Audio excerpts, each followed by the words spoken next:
गांव का नाम था भूतगढ़। चारों ओर घना जंगल और बीच में बसा एक पुराना गांव, जहां सूरज ढलते ही दरवाजे बंद हो जाते थे, क्योंकि वहां वो आती थी स्त्री। लोग कहते थे कि उसने अपने पति को खो दिया था और अब हर अमावस की रात वो गांव के कुंवारे मर्दों को बुलाती है और फिर वापस कोई नहीं आता। हर घर के दरवाजे पर लाल रंग से लिखा होता था, स्त्री कल आना।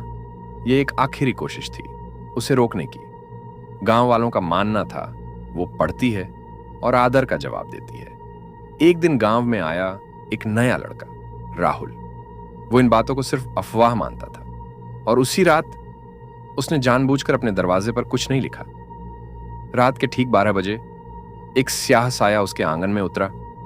पायल की आवाज गूंजने लगी और एक फीकी सी मुस्कान के साथ वो आई। लंबा घूंघट, लाल साड़ी, मगर पैर उल्टे। सुबह हुई। गांव की गलियों में सन्नाटा था।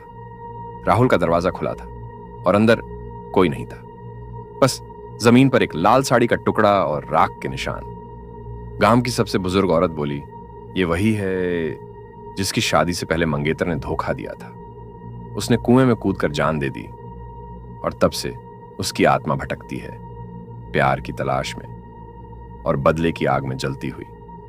कहते हैं स्त्री अब भी आती है, हर अमावस को, कभी किसी की खिड़की के पास, कभी किसी की छत पर। और अगर दरवाजे पर लिखा न मिले तो अगली सुबह एक और कहानी अधूरी रह जाती है। तो अगली बार जब रात गहराए और पायल की आवाज सुनाई दे, याद रखना, दरवाजे पर लिख देना, स्त्री कल आना। कभी कभी जो कहानियां बस सुनाई जाती हैं वो सच भी होती हैं। और अगर आप सोच रहे हो ये सब झूठ है, तो अगली अमावस को दरवाजा खुला छोड़ देना, बस एक बार।